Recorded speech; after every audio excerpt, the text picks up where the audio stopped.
Le maïs est la culture qui consomme le moins d'eau au kilo de matière sèche produite. C'est celui qui en consomme le moins. Seulement, il a le gros défaut de la consommer l'été quand tout le monde le voit. Les gens qui sont en vacances, et tous les gens le voient. Quand tout est sec autour, on voit des asperceurs. Par contre, on peut arroser des terrains de foot, des ronds-points dans les grandes villes. Ça, on peut l'arroser, pas de problème. Mais surtout pas le maïs. J'ai une petite réserve sur le maïs, de le reste je comprends. Tout ce qu'on dit sur l'environnement, etc., je pense qu'il faut passer vers d'autres cultures. Il faut respecter la nature, l'écologie, mais si nous ici, puis il y en a plusieurs de petites réserves d'eau et qui marchent bien, hein. Et si ça peut permettre d'avoir une meilleure production, une année où ça prive personne d'eau, moi je trouve ça très bien, hein. Il faut faire un effort au niveau de la récupération de l'eau, donc faire des lacs, un peu plus de lacs, tout ça, récupérer de l'eau, parce que c'est très important. Il n'y a pas une politique, à mon point de vue, assez importante pour la récupération de l'eau. On ne peut pas produire sans eau, non. Non, on ne peut pas. On peut pas.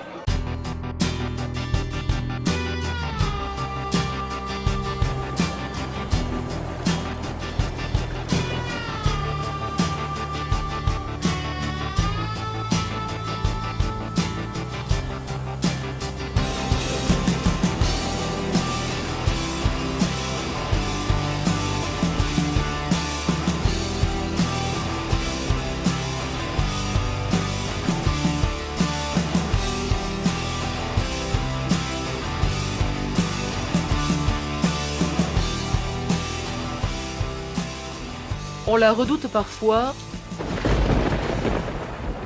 on l'apprécie souvent, on la déguste même. L'eau, essentielle à la vie humaine, animale et végétale, est aujourd'hui plus que jamais une priorité. Dans la région, ces 50 dernières années, les températures ont augmenté d'1,5 degré.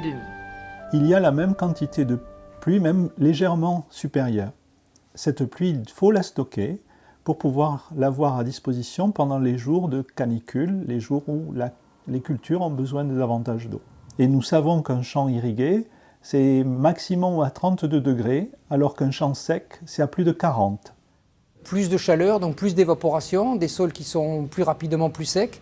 Au cours des dernières décennies, les sols se sont asséchés en moyenne de près de 7%. Sur l'année, principalement donc le printemps et l'été. Nous avons rencontré plusieurs agriculteurs dans le département du Gers. Tous ont un projet de création ou d'agrandissement de lacs, une urgence pour assurer la pérennité des exploitations. Je suis viticulteur céréalier, j'exploite 180 hectares, 30 hectares de vignes, 120 hectares de céréales. Le climat a changé aujourd'hui. Et ce qui fait qu'il faut vraiment avoir une ressource en eau pour essayer d'équilibrer donc les chiffres d'exploitation, avoir un revenu. Parce qu'aujourd'hui, entre la volatilité des prix et le climat, ça devient très très compliqué de se projeter, quoi. Bonjour, je suis paysan à Casebon. Et je travaille 25 hectares de vignes, une soixantaine d'hectares de maïs et de soja en sec. Bonjour, je suis étudiant en agronomie et j'aimerais m'installer prochainement sur la propriété de mon père. Un lac de cette taille, pour notre exploitation, ça changerait complètement les optiques de diversification des cultures, puisque à l'heure actuelle on ne fait que du maïs et du soja, sans possibilité donc d'irriguer. Et le fait d'irriguer, ce serait premièrement une assurance pour avoir des récoltes plus ou moins acceptables chaque année. Le fait de construire cette retenue serait quand même un atout considérable pour me faire travailler dans de bonnes conditions. Si on avait 3 gouttes d'eau, 2 passages d'arrosage. Vous avez vu les maïs dans quel état ils sont, les sojas sont dans le même état. Même s'il pleut maintenant, il y a au moins 50% des dégâts qui sont faits, et irréversibles. Oui, on est mi-juillet et c'est déjà... Ouais. C'est irréversible aujourd'hui. Je ne suis pas sûr d'être en mesure de couvrir les frais engagés. Même il y a de fortes chances que je n'arrive pas à couvrir les frais engagés.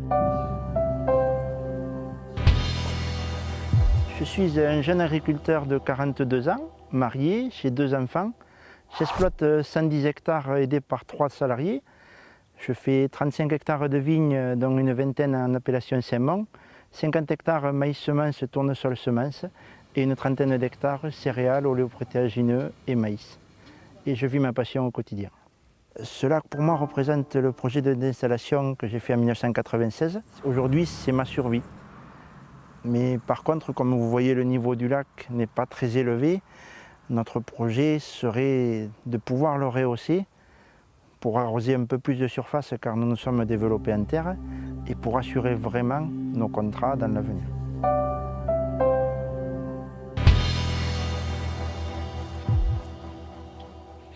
Je suis agriculteur à Casaubon. J'ai 28 hectares de vignes et 100 hectares de culture avec une dominance maïs et j'irrigue 17 hectares de maïs. Nous sommes les premiers au contact du milieu naturel et on essaie de préserver au maximum ce milieu-là. Seulement aujourd'hui, il y a de telles pressions des lobbies écologistes que les projets sont rapidement bloqués. La biodiversité, elle est là où il y a de l'eau. En faisant un lac, ici, il y a souvent des animaux qui viennent faire leurs petits parce qu'il y a la sécurité de l'eau. Pour mes plantes, je veux la sécurité de l'eau aussi.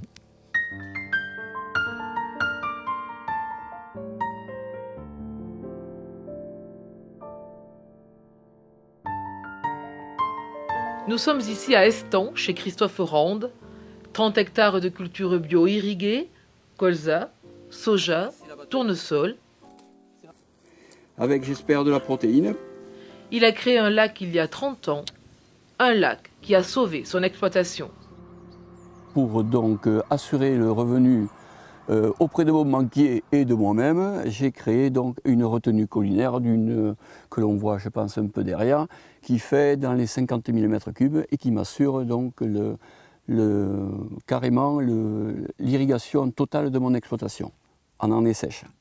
Et je dirais aussi que depuis 1985, il n'y a qu'en 2013 où je n'ai pas du tout arrosé. Et là, il ne me reste plus qu'à dérouler avec le tracteur, et d'arroser pour l'après-midi et de partir de la nuit. J'aurais pas eu l'irrigation, de 85 à 90, j'avais fermé la porte. Je n'étais plus là. Ça, là, c'était sûr et certain.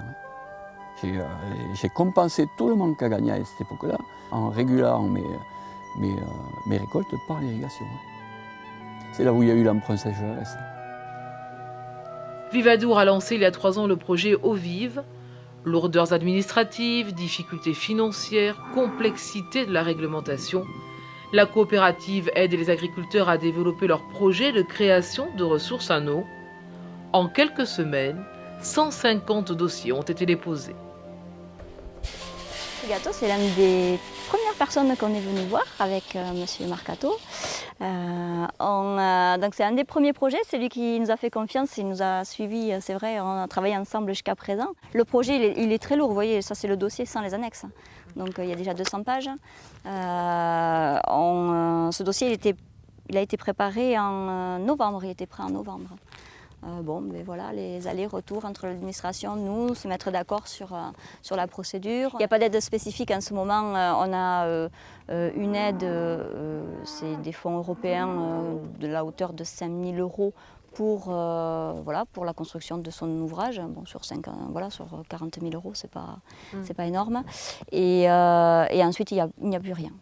Ça va me permettre de pouvoir irriguer toutes les cultures aux alentours du lac, plus un peu les prairies, et oui, permettre de garantir un revenu. De sécuriser un niveau de revenu. Ce qui n'est pas le cas aujourd'hui. Pour l'instant, non. Notre travail est d'essayer de trouver un compromis entre les exigences de tout le monde, l'administratif, l'environnement, l'économie des agriculteurs.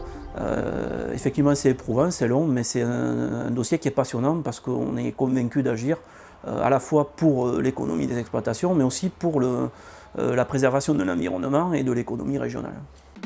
En 2013, Philippe Martin a rédigé un rapport sur la gestion quantitative de l'eau en agriculture. Il souligne aujourd'hui la nécessité d'un dialogue entre agriculteurs et écologistes. J'invite ceux qui veulent protéger la nature à comprendre ce que veulent faire les agriculteurs. Et j'invite les agriculteurs à comprendre que si on veut ici ou là protéger une tortue cistube, ça n'est pas pour les embêter, mais c'est parce que nous protégeons aussi la planète pour les moments à venir. Un moment à venir qui va être rythmé par le réchauffement climatique. Et donc cette nécessité pour certaines productions d'avoir de l'eau régulière. Je pense aux productions de semences, mais je pense aussi aux éleveurs qui ont besoin d'avoir de l'eau d'irrigation.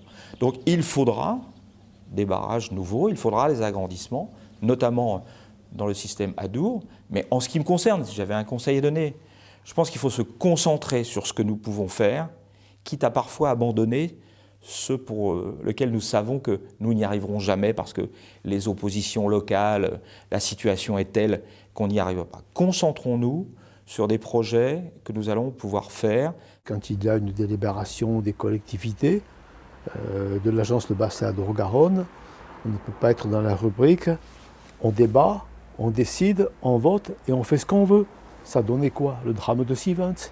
Et en démocratie, on ne porte pas de cagoule. Donc aujourd'hui, il faut que l'État, dans son pouvoir régalien, décide, mais il faut aussi qu'il s'appuie sur des collectivités qui, lorsqu'elles ont délibéré, voient leurs décisions mettre en œuvre, éviter tous les recours qui sont le lot quotidien et qui sont dissuasifs. Les pratiques de l'irrigation ont changé. Aujourd'hui, les nouvelles technologies permettent de répondre avec précision aux besoins en eau de chaque plante. L'aquaresponsabilité, c'est de mettre en perspective de la création des ressources la possibilité de gérer de la façon la plus fine possible l'utilisation de ces mêmes ressources. Pour atteindre cet objectif, on a recours aux technologies les plus modernes et les plus récentes, les smartphones, l'utilisation des drones, des satellites. Tous ces éléments-là peuvent permettre d'avoir de l'information et donc ensuite de l'utiliser pour gérer chaque mètre cube d'eau qui est apporté à une culture. En perspective en fait, des outils de gestion de l'eau, on a en même temps donc, la création de ressources qui peut se faire grâce à des pompes solaires et donc avoir une empreinte environnementale la plus performante possible.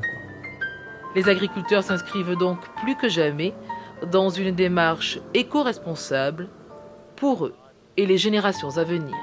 Un dossier d'avenir, oui, qui va permettre, je dirais, de pérenniser l'activité de la coopérative, certes, mais surtout celle des agriculteurs sur notre territoire. C'est bien ça l'essentiel.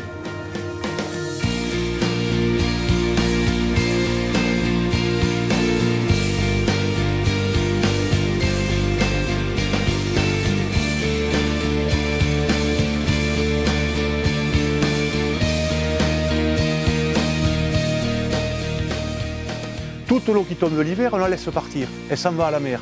Elle nous revient sous forme de nuages qu'on regarde passer. Regardez aujourd'hui, il y a des mètres cubes d'eau qui nous passent sur la tête et jamais ils ne tomberont. Alors que si on les avait au sol, on le maîtriserait. L'eau, c'est la vie, tout simplement. C'est la vie, l'environnement, c'est la vie de l'exploitation. La vie dans tous les sens du terme. La vie qu'elle ferait naître si on pouvait irriguer nos cultures. J'ai la chance de pouvoir vivre ma passion, en vivre, faire vivre ma famille. Je suis donc comme un poisson dans l'eau. On trouve du sens en fait dans ces projets-là. C'est quelque chose qui est passionnant pour nous. Il est indispensable qu'il y ait cette compréhension que stocker de l'eau n'est pas anti-nature. Au contraire, ça va l'accompagner et ça va la préserver. L'eau d'irrigation est indispensable pour sécuriser les productions agricoles.